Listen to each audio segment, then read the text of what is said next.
días a todos y a todas. Gracias por venir aquí, por asistir a esta jornada que hemos organizado con ocasión de una vez pasado la reforma laboral, el trámite parlamentario, que ya sabéis que se había aprobado en febrero, aunque realmente había entrado en vigor, pues tenía que pasar este trámite, ha habido una presentación de enmiendas y definitivamente se ha aprobado el texto de la ley, que es el que nos ha traído a estas jornadas que hemos organizado. Hemos organizado 3, esta es la primera de las 3 jornadas técnicas que hemos organizado, aunque realmente la ley de la reforma laboral no toca el núcleo fundamental de las medidas que se aprobaron en febrero. Sí que hay una serie de cambios, matices, que conviene tenerlas en cuenta y que es el objeto de la jornada de esta mañana.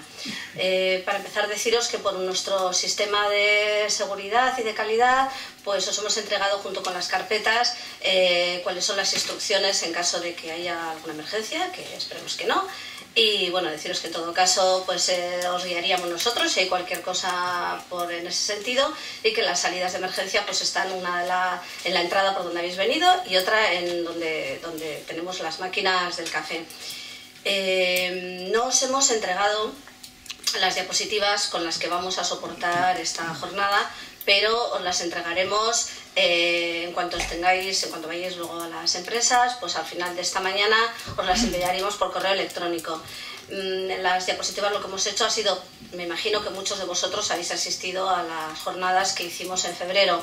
Lo que hemos hecho y lo que os vamos a presentar es, como ya definitivamente la ley deja asentada cuáles son de alguna forma más definitiva, lo que os mostraremos es, bueno, pues cómo quedan realmente todas estas medidas ya desde ya. Deciros que lo que hemos hecho ha sido, vamos a dejar fuera del objeto de la jornada de esta mañana la parte de la reforma que afecta a la negociación colectiva.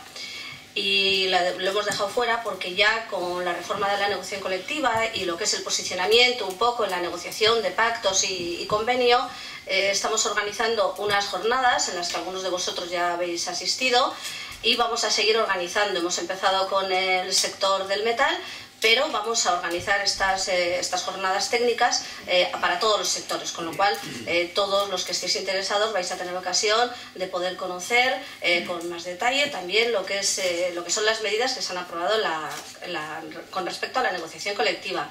En concreto hay una jornada que va a ser la semana que viene, el día 26. Por eso nosotras la parte que vamos a tratar aquí, y al igual que hicimos en las jornadas anteriores, haremos la parte de contratación y la parte de despidos, de las que os va a hablar Marijose Irastorza, y yo os hablaré de lo que se refiere a las medidas de flexibilidad interna y también con los despidos colectivos y alguna otra medida. Como sabéis que este mismo fin de semana se ha aprobado otro nuevo Real Decreto Ley, uno más, que establece una serie de medidas para el mantenimiento de la estabilidad presupuestaria. Hay algunas medidas de carácter laboral que también, pues en lo que afecta al contenido de las medidas que hoy vamos a hablar, pues también os las hemos introducido para que conozcáis cuáles son esas medidas. Haremos una presentación, como os digo, de estos aspectos de la reforma y sobre todo los más importantes, y a continuación, bueno, como creo que ya estamos en un clima de confianza y nos conocemos todos de la gestión a través de la asesoría, pues lo que hemos pensado es que acabaremos la parte de Marijose, la parte mía, y luego intentaremos que no cansaros demasiado, pues intentaremos que más o menos en una hora o así acabe la parte de nuestra exposición, para dejaros luego que surja el coloquio y que nos planteéis pues todas aquellas dudas que os interese, y para ver que nosotros intentaremos ayudaros.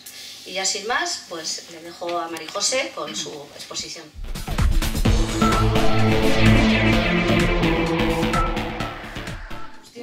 Eskerrik asko etortzeagatik. Como os ha dicho Gema, yo voy a intentaros contar lo que ha establecido la reforma con el tema de la contratación, las bonificaciones, las indemnizaciones y el tema del despido. os adelantaba también ella, no hay grandes cambios con respecto a lo que os contamos en febrero, en las anteriores jornadas cuando se publicó el decreto, pero hay algunas cosas interesantes que conviene que tengamos claro. Os decía Gemma antes que no os hemos entregado la documentación. Una de las principales razones por las que no las hemos podido entregar es porque ayer estuvimos hasta última hora intentando ajustar la documentación por los efectos del decreto que se publicó el sábado, analizando todas esas bonificaciones que han dicho que se han suprimido y bueno, para poderos transmitir de la manera más clara posible qué bonificaciones son las que se quedan y qué bonificaciones son las que desaparecen. Bueno, sin más, voy a empezar. Veréis que en la diapositiva hay unas cosas que están en color rojo, que son las cosas que se han modificado en el trámite parlamentario del decreto de febrero. Las novedades fundamentales que son en las que vamos a intentar insistir. Bueno, una de las claves en contratación de la reforma laboral es apostar por el contrato de formación. La legislación, el gobierno sigue apostando por el contrato de formación y nosotros, las empresas, nos seguimos encontrando con grandes dificultades para llevar a cabo este contrato de formación. Las sucesivas reformas lo que van haciendo es, en teoría, intentar agilizar esos requisitos y en esta última modificación parlamentaria también parece que con ese ánimo han introducido una serie de modificaciones. Os recordamos los requisitos generales. El contrato de formación es un contrato que podemos hacer a aquellos trabajadores que no tengan un título habilitante para hacerle un contrato en prácticas, es decir, que no tenga ni un certificado de profesionalidad y que no tenga ni un grado medio o el antiguo FP1. A partir de esos niveles formativos, en principio, son niveles formativos habilitantes para hacer el contrato en prácticas y por eso se quedan esos colectivos de trabajadores que están con esos niveles de formación, se quedan fuera del contrato de formación. Otro tema importante es la edad. Habitualmente el límite para el contrato de formación estaba en 25 años, se amplió a 25 y ahora y de manera transitoria hasta que los datos del desempleo no bajen por debajo del 25%, podemos hacer contratos de formación a trabajadores menores de 30 años. Además, el contrato de formación, históricamente parecía que hacíamos un contrato de formación y se nos quedaban vetadas esas posibilidades para ese trabajador, aunque fuera para una actividad distinta. Bueno, pues ya la normativa de febrero introdujo la posibilidad de que a un trabajador que le hubiéramos hecho un contrato de formación le podamos hacer un nuevo contrato de formación y ahora matiza y dice que siempre y cuando el nuevo contrato le permita al trabajador obtener una cualificación distinta, podremos hacerle ese nuevo contrato. Por lo tanto, podríamos repetir a un trabajador que nos guste, que haya estado con un contrato de formación en una actividad, le podríamos repetir en nuestra empresa o en otra empresa cuando la actividad y el objeto de esa cualificación profesional que va a obtener es diferente. Una novedad importante que introduce el decreto es que podremos hacer contratos de formación a trabajadores que estén cursando formación profesional. Os decía, no pueden tener un grado de formación que habilite el paso del contrato en prácticas, pero podemos hacer un contrato de formación a un trabajador antes de que obtenga esa titulación, durante su formación profesional. Nos permite que iniciemos esa situación así y que en el transcurso de los 3 años, por supuesto, él pueda tener finalizados sus estudios de formación profesional. Creemos que es algo interesante para poder reconducir ese tipo de trabajadores a nuestras organizaciones. La formación, el contrato de formación, una de las principales dificultades que vosotros nos planteáis, vosotros y vosotras nos planteáis a la hora cuando os hablamos de que os animéis a hacer este tipo de contratos, por más seguros desde el punto de vista de la contratación temporal, etcétera, nos decís ya, pero hay que darle formación, efectivamente. Hay que darle formación y la formación hasta febrero había que darla sí o sí fuera de las organizaciones de la empresa. Había que hacerla dentro de lo que es el sistema de la Red Nacional de Formación. Ahora se reconoce la posibilidad de que les demos la formación en las instalaciones de la empresa. La empresa tendrá que tener instalaciones y medios y está pendiente el desarrollo reglamentario.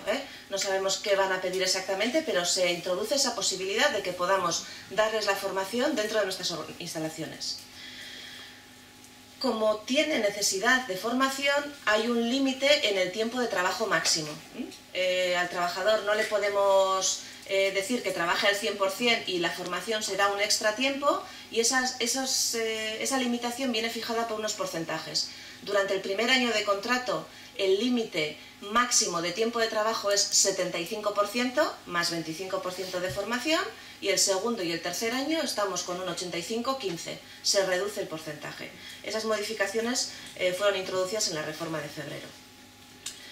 Con el ánimo, que os decía antes también, de fomentar la utilización de este contrato, es un contrato que tiene una bonificación, o sea, una reducción de cuotas, concretamente de hasta del 100% del coste de la cotización de la Seguridad Social en empresas de menos de 250 trabajadores. Y en empresas de más de 250 trabajadores la reducción supone el 75%.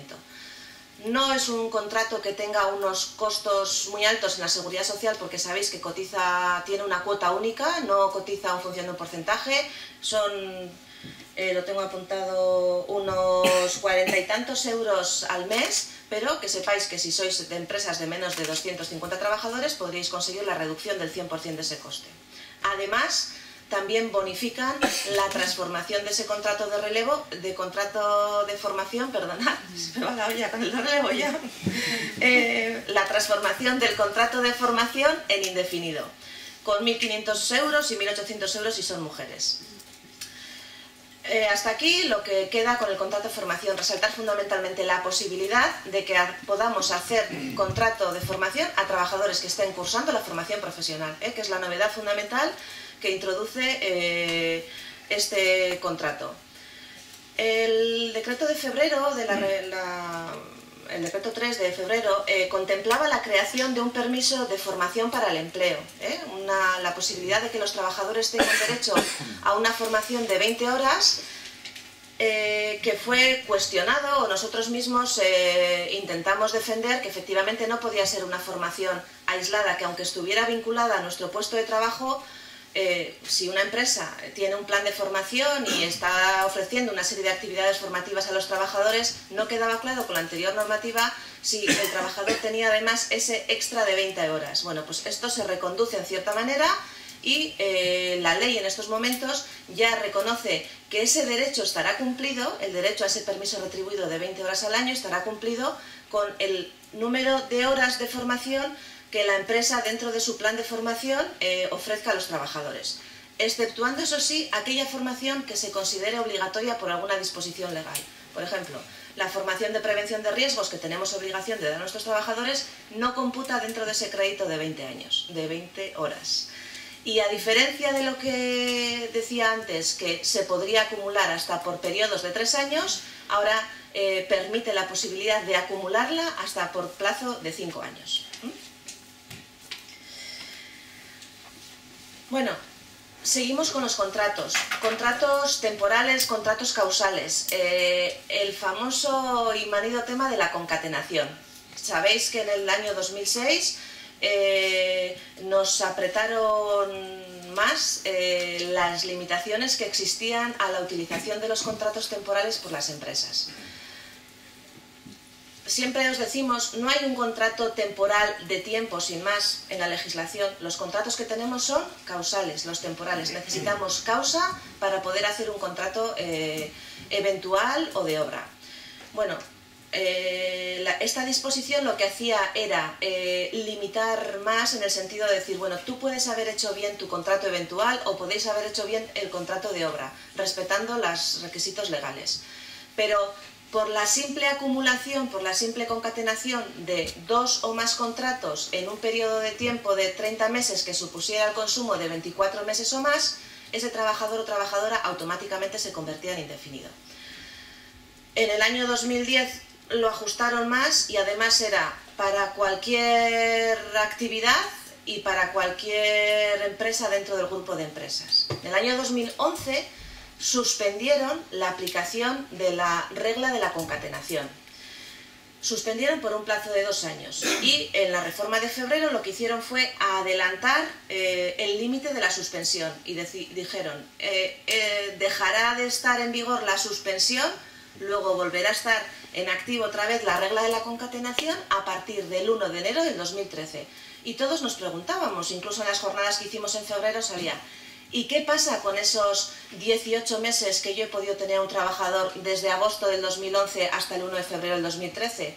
¿Cuentan en los plazos? ¿No cuentan en los plazos? Si he hecho bien la causalidad no va a contar. Bueno, pues lo que hace la disposición, la ley ahora, es decir, que se exceptúan del cómputo ese plazo que va desde agosto del 2011 al 1 de enero del 2013. Por lo tanto, no estamos en esa situación que preveíamos de decir, bueno, antes del 31 de diciembre del 2012, ojo todo el mundo con los contratos eventuales que tengamos, porque igual automáticamente se convierten en indefinidos el 1 de enero. No se computa el tiempo consumido para ese cómputo de 24 meses o para ese cómputo de 30, no se tienen en cuenta el periodo ese desde agosto del 2011 al 1 de febrero del 2013. Además, se regulaba, aquí no ha habido ningún cambio en el trámite parlamentario, se regulaba el teletrabajo o el trabajo a distancia. Y recordaros que se fijaba la necesidad de que existiera un acuerdo escrito, que se reconocen los mismos derechos a los trabajadores que trabajan a distancia que a los que trabajan presencialmente en nuestros centros de trabajo, y hace un hincapié especial en el tema de la retribución. Dice que hay que garantizar el acceso a la formación y a la promoción profesional, adecuada vigilancia de la salud y tener en cuenta que desde el punto de vista de su representación, es decir, de cómputo de plantilla para elección de representantes, siempre tendrán que estar adscritos a un centro de trabajo, computarán como plantilla. En contratación, otra modificación que se introdujo importante en febrero fue la posibilidad de que los contratos en prácticas, los trabajadores y trabajadoras que tengan contrato en prácticas, realizaran horas extraordinarias, que hasta ese momento estaban vetadas por la norma. El contrato a tiempo parcial, sabéis, os lo hemos dicho muchas veces, tienen una herramienta de mucha flexibilidad, que es lo que se llama el pacto de horas complementarias, y ahora se ha introducido además la posibilidad de que hagan horas extraordinarias. Lo que introduce de nuevo la ley en estos momentos es que esas horas extraordinarias habrá que cotizarlas y que computarán en las bases de cotización para las prestaciones de jubilación, incapacidad temporal, incapacidad permanente, muerte, supervivencia, maternidad y paternidad, a diferencia de lo que ocurre con las horas extraordinarias que cotizamos de trabajadores que sean al 100%. Bueno, vamos con el contrato, la gran estrella parece de la reforma desde el punto de vista de los medios de comunicación en la reforma de febrero. El contrato de apoyo a los emprendedores y para empresas de menos de 50 trabajadores. Os digo que fue la gran apuesta porque parecía que casi que el gobierno hizo el cuento de la lechera, ¿no? Pensó, todos los pequeños empresarios menores de 50 que cifran en la exposición de motivos que son el 99 y pico % de las empresas del Estado español, si contratan a un trabajador con este contrato, pues prácticamente acabamos con el problema del paro, ¿no? Y para eso nos ofrecen la posibilidad del periodo de prueba de 1 año y una serie de incentivos y una serie de bonificaciones. Bueno, fue muy contestado desde el primer momento y se habló del tema de la constitucionalidad del periodo de prueba de 1 año. Conocéis que el Estatuto limita los periodos de prueba a plazos muy inferiores a lo que es 1 año y por lo tanto se cuestionaba si efectivamente podía ser constitucional que este contrato estableciera un periodo de prueba de 1 año. ¿Qué quiere decir un periodo de prueba de 1 año? Pues que en principio si yo le he hecho un contrato de apoyo a los emprendedores a un trabajador que tiene que ser indefinido y a tiempo completo, si al año no me convence o vemos que la actividad no va como yo pensaba o lo que sea, puedo rescindir por no superar el periodo de prueba con 0 indemnización. Por lo tanto, sabemos que los contratos temporales todos tienen una indemnización a la finalización y de repente, mediante esta vía del periodo de prueba del contrato de emprendedores, teníamos la posibilidad de rescindir un contrato sin ningún coste económico. Bueno, en todo el tema de las enmiendas ha habido diferentes pasos para ver cómo solucionaban esto el periodo de prueba y bueno, la solución ha sido, han decidido mantenerlo, han seguido manteniendo el periodo de prueba de 1 año y lo que sí dicen, algo que ya decía el artículo 14 del Estatuto de los Trabajadores, que salvo que no se podrá establecer un periodo de prueba salvo que exista un desempeño previo de las funciones en la empresa bajo cualquier otra modalidad de contratación. Es decir, si nosotros tenemos a un trabajador que le hemos tenido con un contrato eventual o de obra o de relevo y le queremos hacer un contrato de estas características, no podremos ejercer el derecho del periodo de prueba si antes ha estado contratado con nosotros.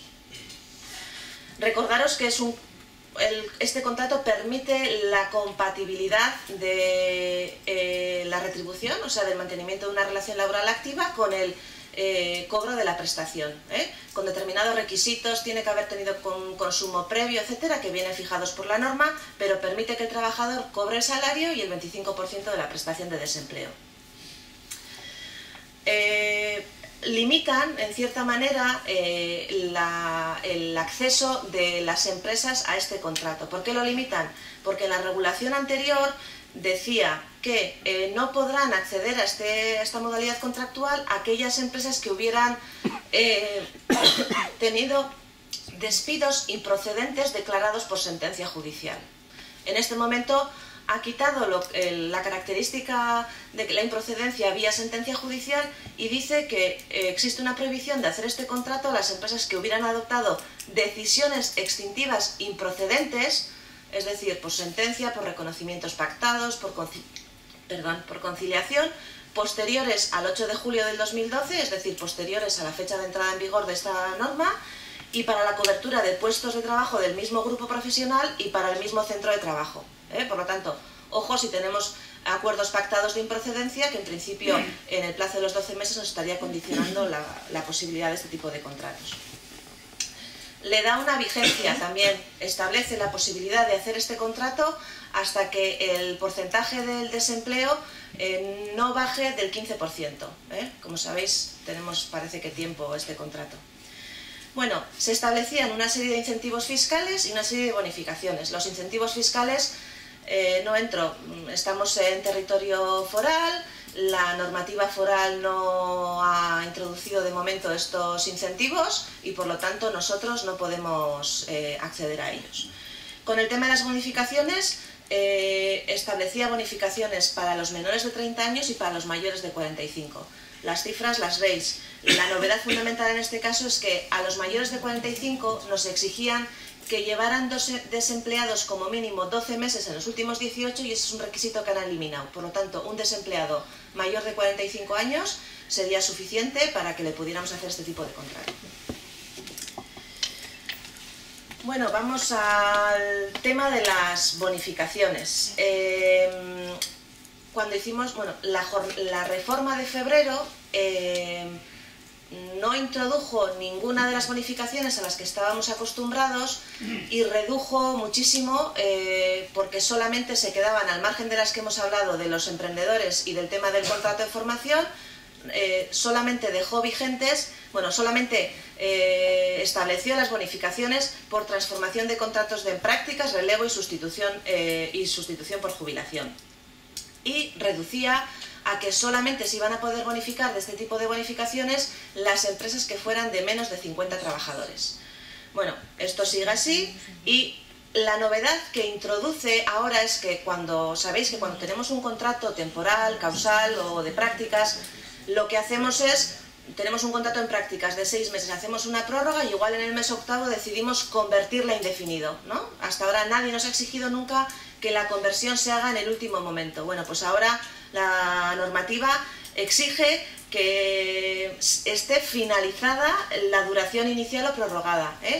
Si tenemos un contrato en prácticas que llevamos hasta los 2 años, será el último día o el penúltimo día de la duración máxima de estos 2 años. Para poderlo convertir, para poderlo transformar, sabemos que tiene que estar vigente, que no podría ser a los 2 días ni a la semana, pero lo que no podemos hacer es algo que hacíamos muy habitualmente. A los 3 meses lo convertimos en indefinido por las razones que nosotros consideremos, para el disfrute de las bonificaciones, para que nos podamos bonificar.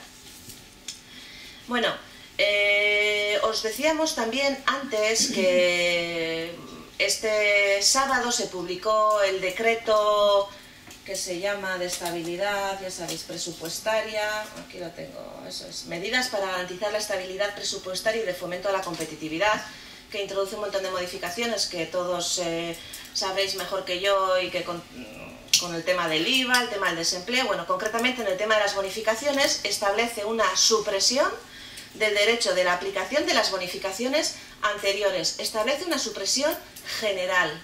Dice, suprimimos todas las bonificaciones. Luego dice que no afectará a determinado tipo de bonificaciones, que son las que vamos a intentar transmitiros ahora, y además hace una derogación expresa de unas cuantas. Entonces, en principio la idea es suprimir. Dicen que el sistema actual de las bonificaciones ha hecho que pierda un poco sentido, que casi se ha podido uno bonificar por cualquier tipo de contratación y por lo tanto los colectivos más desfavorecidos no tienen una potenciación o un plus en el acceso al mercado de trabajo y por lo tanto dicen, bueno, pues quitamos todo este tipo de bonificaciones y lo vamos a racionalizar.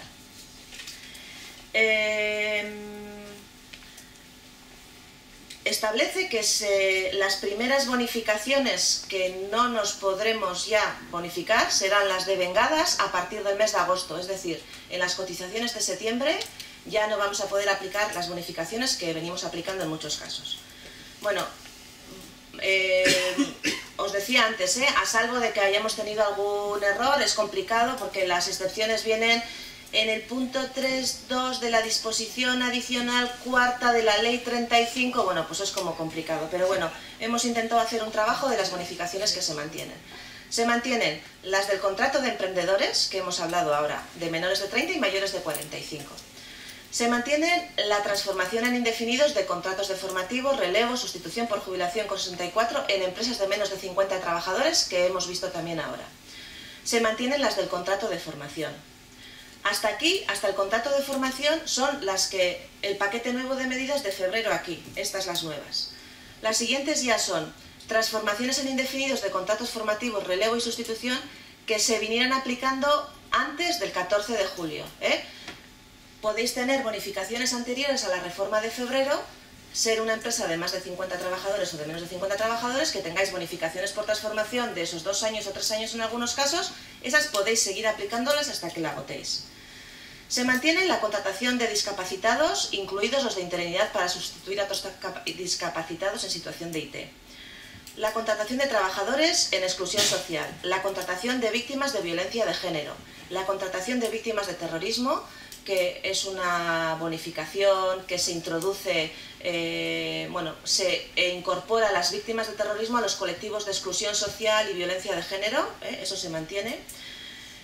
La contratación de jóvenes menores de 30 años que se constituyan como autónomos, se mantienen las de los sustitutos o sustitutas y sustituidos o sustituidas en las situaciones de baja por maternidad, adopción, acogimiento preadoptivo permanente, paternidad, riesgo durante el embarazo y riesgo durante la lactancia natural, y la contratación de cuidadores en familias numerosas.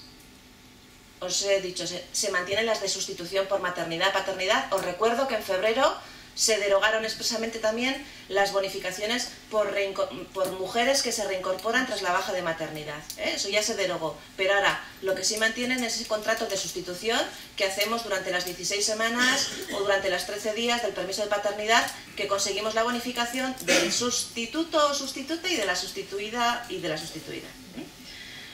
Además, os decía, se establece una serie de derogaciones expresas.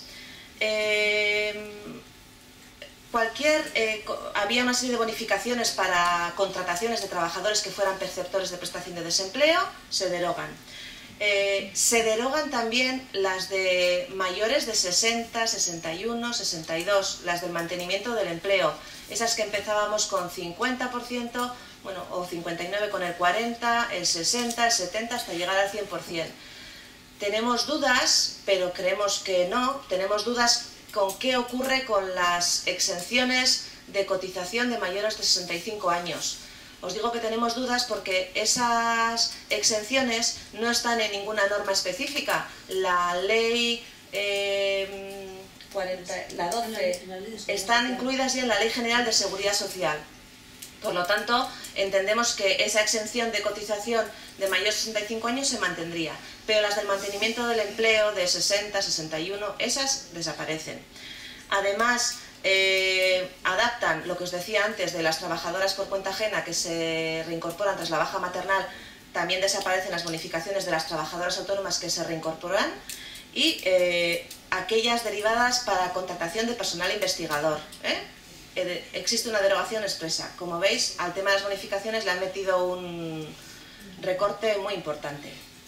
Bueno, cerrando ese capítulo, luego si queréis en el periodo de consulta, en el plazo de consultas, bueno, yo ya no hablo tipo L ya. Cuando hagamos las preguntas, pues ya lo veremos un poco más despacio. Otra causa muy importante de la reforma de febrero fue el establecimiento generalizado de la indemnización de 33 días con el límite de 24 mensualidades. Hasta ahora la indemnización por improcedencia generalizada era de 45 días y ahora pasa a ser de 33.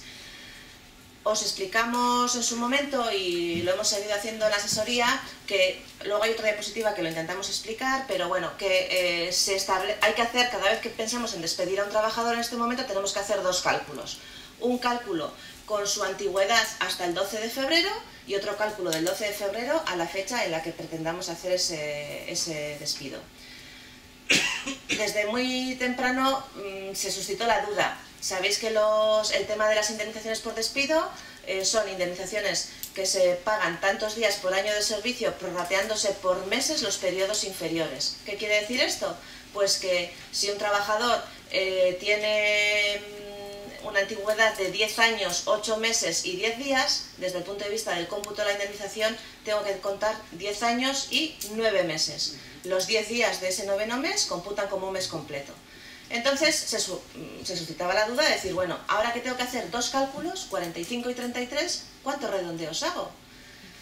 Nosotros buscamos el camino jurídico por la redacción de la disposición transitoria y decidimos que el redondeo tenía que ser al final, que parecía que no nos habían obligado a hacer un redondeo al inicio. Y os decíamos, hacer el cálculo puro y duro de los 10 años, 8 meses y 10 días, y si en el último periodo me quedan días cortos, redondeamos al plazo superior al mes. Bueno, pues la reforma en el trámite parlamentario y en lo que definitivamente ha quedado nos obliga a una cosa que no tiene demasiado sentido, que es cara para nosotros, y nos obliga a redondear dos veces. Nos obliga a redondear en el primer plazo, 10 años, 9 meses, y además nos obliga a redondear en el segundo plazo. O sea, estamos pagando dos veces esos mismos días sueltos. Bueno, pues es la novedad fundamental que introduce con el tema de la indemnización. Otro tema importante es que una disposición transitoria de la ley lo que hace es decir que se considerarán exentos desde el punto de vista de IRPF, las cantidades indemnizatorias pagadas desde el 12 de febrero hasta la entrada en vigor, o sea, hasta el 8 de julio, que se hubieran acordado mediante acuerdos o pactos de improcedencia. Vamos a ver. A ver cómo... Quiero seguir una secuencia lógica para no liaros. Los despidos hasta ahora, cuando hemos planteado un despido, en muchos casos, cuando asumimos la posibilidad de pactar el tema de la improcedencia, hacíamos o bien el tema de la consignación judicial o en algunos casos hacíamos el acuerdo privado de improcedencia entre ambas partes. En febrero desaparece lo que es la figura esa del despido express y el tema de la consignación, pero nada hacía pensar que la normativa nos quisiera obligar a todos a no poder pactar privadamente nuestras indemnizaciones, y nosotros aquí en las jornadas que hicimos también nos decíamos lo mismo. Parece que no hay nada que nos obligue a pensar que no vamos a poder seguir pactando entre nosotros la indemnización, y que esa indemnización, siempre y cuando esté por debajo de los umbrales legales de los 45 días, estuviera exenta. Bueno, pues desde la ley lo que hace es decir que se considerarán exentas aquellas indemnizaciones pactadas desde febrero hasta ahora de esa manera, pero a sensu contrario quiere decir que en principio, a partir de la entrada en vigor de esta ley, vamos a tener que o bien acudir a sentencia judicial o bien acudir a conciliación, pero parece que no vamos a tener una garantía absoluta de la exención de aquellas indemnizaciones que reconozcamos privadamente. Hay varias matizaciones que hacer o sea, Esto es normativa estatal, agencia tributaria estatal. Volvemos a estar en normativa foral y nosotros no tenemos una respuesta, de momento. Vizcaya ya ha dicho que va a aplicar eso. O sea, Vizcaya dice que aquellas indemnizaciones que negociemos privadamente no van a ser exentas de IRPF, salvo que pasen por el SMAC. Guipúzcoa no tenemos certeza. Hemos hablado, hemos intentado hablar con Hacienda, hemos hablado con profesionales, con compañeros abogados. No todo el mundo tiene el mismo punto de vista, pero en principio parece que el 100% de garantía de exención no lo vamos a tener salvo que acudamos al SMAC. También es verdad que si tú tienes un acuerdo privado con un trabajador, no excedes de los límites y llegas a esa parte privada, pues parece que se podría defender que efectivamente no es nada diferente a lo que puedas hacer en el SMAC. Pero bueno, en principio recordaros eso. El SMAC sabéis que hay que pedir hora, que te da más o menos una fecha cada 15 días, a los 15 días, que es algo que tenéis que empezar a tener en cuenta a la hora de posibles ceses o acuerdos de indemnizaciones. La otra gran novedad con el tema de las indemnizaciones y los despidos fue los salarios de tramitación. Se eliminaron los salarios de tramitación. Bueno, siguen estando eliminados, no os asustéis. Lo que sí han hecho es establecer que sabéis que los salarios de tramitación era responsabilidad de la empresa hasta llegar a determinado límite, que a partir de ahí se podía repercutir al Estado los salarios de tramitación.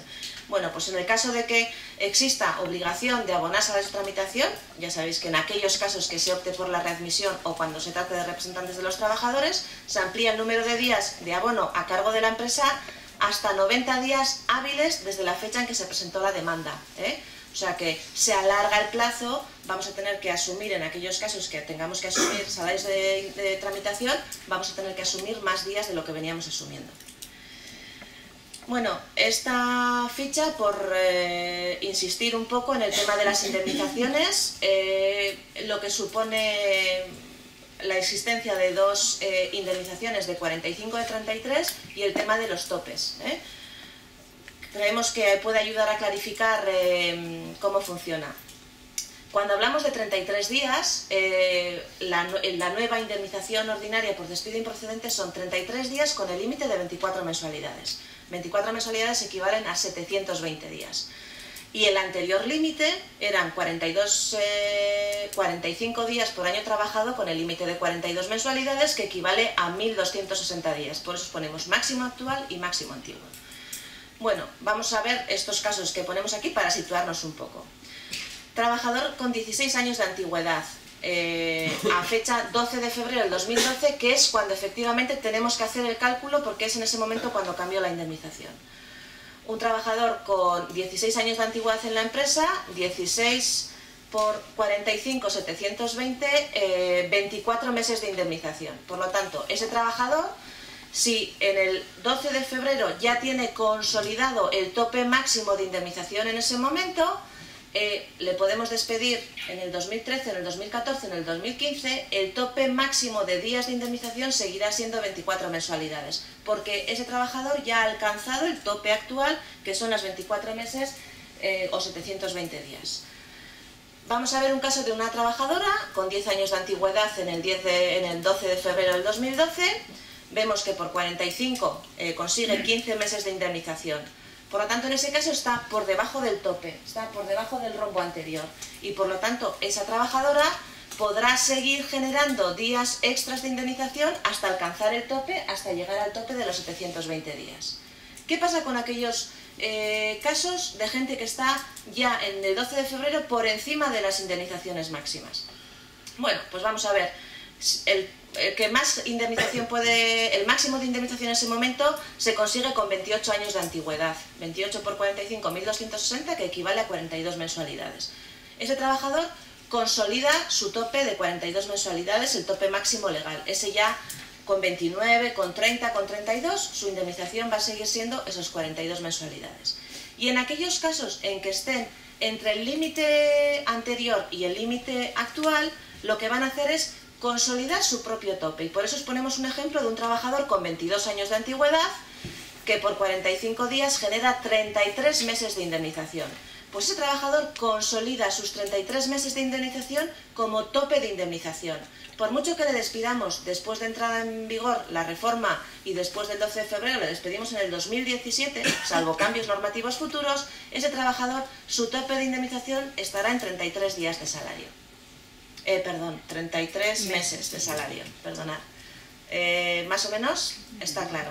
Aquí tener en cuenta el tema del redondeo, En los dos plazos habría que hacer el redondeo de los dos. Hay empresas que nos cuentan que lo que han hecho es un cálculo a 12 de febrero de todos sus trabajadores para tener, bueno, pues ya lo mismo que tienes otro tipo de datos interesantes del trabajador, consolidados cuáles son los topes de indemnización que tienen en ese momento cada uno de los trabajadores. Bueno, ya yo enseguida voy a acabar, voy a dejar a Gemma porque estaba previsto que me alargara y parece que lo voy a cumplir. Otro tema importante es el despido por absentismo, la modificación que tuvo en febrero. Ha sido un tema que en los medios de comunicación ha estado muy presente, nosotros estábamos encantados con que apareciera esta figura de esta manera y la razón de nuestra satisfacción era porque el despido por absentismo, históricamente, tú podías tener un trabajador con un absentismo, aunque justificado, muy intermitente, pero si tu absentismo colectivo no alcanzaba determinadas cifras, no podías hacer nada por esta vía con él. Bueno, pues la reforma de febrero lo que hace es limitarnos y quitarnos, liberarnos de lo que es el absentismo colectivo. Y efectivamente podíamos atacar a ese trabajador muy absentista si se daban determinados porcentajes. Se establecían dos opciones. Las dos opciones eran que alcanzara el 20% de jornadas hábiles en 2 meses consecutivos, con 2 o más bajas, o que alcanzara el 25% en 4 meses discontinuos de un periodo de 12 meses. Bueno, la ley lo que ha hecho ahora es añadir algo y dice que alcancen el 20% de las jornadas hábiles en 2 meses siempre que en el total de las faltas de asistencia en los 12 meses anteriores del trabajador se superara el 5% de las jornadas hábiles. Si vamos por esta opción, por la primera, tenemos que cumplir ese doble requisito, que tenga el 20% de jornadas hábiles en los 2 últimos meses, en 2 meses consecutivos, y además tiene que haber superado el 5% de jornadas hábiles en los últimos 12. O, por el contrario, podríamos acceder a este despido en el caso de un trabajador que tenga un 25% de ausencias en 4 meses discontinuos dentro de un periodo de 12 meses. Efectivamente ha sido parecía que se estaban dando cantidad de situaciones sangrantes en las empresas, que estábamos despidiendo, a uno que se pone el esguince y la gripe, ¿no? Que todos nos han contado. Bueno, este artículo no se ha modificado porque ya lo venía contemplando antes. Dice que define el artículo del estatuto cuáles son las ausencias que no se pueden tener en cuenta para llegar a estos cálculos de estos porcentajes. Dice que no se pueden tener en cuenta las ausencias debidas a huelga legal por el tiempo de duración de la misma. Las ausencias motivadas por el ejercicio de actividades de representación legal de los trabajadores. Las ausencias motivadas por accidentes de trabajo, maternidad, riesgo de embarazo y la lactancia, enfermedades causadas por el embarazo partal o lactancia o paternidad, ni las licencias, vacaciones, enfermedad o accidente no laboral cuando la baja haya sido reconocida por los servicios sanitarios y las motivadas, enfermedad o accidente no laboral con duración de más de 20 días, es decir, todas aquellas bajas ITES que sean de más de 20 días tampoco entraban en este porcentaje, y lo que ha hecho ahora la ley es introducir un nuevo supuesto de excepción. No se computarán las ausencias que obedezcan a tratamiento médico de cáncer o enfermedad grave. Esa es la modificación que se ha operado en este artículo. No podemos computar el típico trabajador que está enfermo, con una enfermedad, cáncer o grave, que necesita un tratamiento periódico. No se pueden computar ese tipo de situaciones y, lo que os digo, se introduce el tema de esa doble garantía si vamos por el primero de los requisitos. Para acabar yo, en febrero os contamos también que el Fogasa sabéis que tiene una doble responsabilidad. Hay una responsabilidad directa en las empresas pequeñas de menos de 25 trabajadores y además hay una responsabilidad subsidiaria en los casos de insolvencia empresarial o concurso. En la responsabilidad directa, en las empresas de menos de 25 trabajadores, el Fogasa podía asumir el 40% de los despidos, el 40% de la indemnización en los despidos objetivos. En la normativa de febrero esto se readaptó, se eliminó lo del 40% y recondujo esa indemnización de 8 días de salario que creó en el 2010 el gobierno socialista, y decía que solamente en los casos de que sean empresas de menos de 25 trabajadores, el Fogasa pagará esos 8 días de salario de indemnizaciones en despidos objetivos declarados o reconocidos procedentes. Si tenemos una demanda y amenazan con improcedencia, el Fogasa no paga hasta que efectivamente exista certeza de que o no hay demanda o que es procedente. Bueno, pues el decreto que publicó el Gobierno este sábado, el 20 de la estabilidad presupuestaria, ha introducido también otras 2 modificaciones importantes en el tema del Fogasa. Es que se reduce el límite del salario diario para base de cálculo tanto en las indemnizaciones como el salario. El Fogasa, en esa responsabilidad subsidiaria por incumplimiento empresarial, puede verse obligado a abonar el salario o las indemnizaciones. Siempre operaba un límite antes. El salario máximo a computar era el triple del salario mínimo interprofesional, pues ahora es el doble del salario mínimo interprofesional. Y además, en el caso de abono de salarios, antes el máximo con ese tope de salario, pero el máximo de días que abonaba era de 150 y ahora pasa a ser de 120. Y bueno, yo por mi parte os dejo con Gemma.